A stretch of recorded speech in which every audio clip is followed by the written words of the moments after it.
बिस्मिल्लाहिर्रहमानिर्रहीम। अस्सलाम वालेकुम। आज हम जो रेसिपी बना रहे हैं वो खीर की है। और सबसे पहले हमने लेना है सब्ज़ इलायची, बादाम, चावल धो के साफ़ किए हुए, चीनी लेनी है 1 से 1.5 कप और बारीक कटा हुआ नारियल, किशमिश और 1 से 1.5 लीटर दूध लेना है।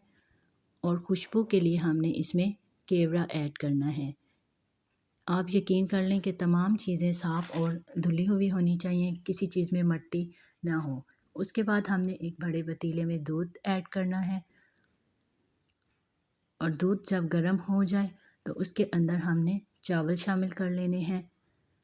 चावलों के साथ हमने सब्ज़ इलायची भी डाल लेनी है और फिर उसको ढक देना है। लेकिन चावल जब गल जाए फिर उसमें चीनी ऐड कर लें।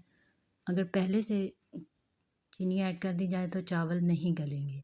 उसके बाद हम ऐड करेंगे इसमें बादाम, किशमिश और खोपरा और उसको अच्छे से पकने के लिए रख दें। जब पक जाए तो फिर केवड़े के चंद कतरे शामिल कर लें खुशबू के लिए और अच्छे से मिक्स करके एक बाउल में निकाल लें और ठंडा होने पे आप सर्व करें। बहुत ही लजीज खीर बनती है। और व्यूअर्स, ये मेरे चैनल की सबसे पहली रेसिपी है। अगर आपको पसंद आई है तो आप इसको लाइक करें, सब्सक्राइब करें और शेयर करें।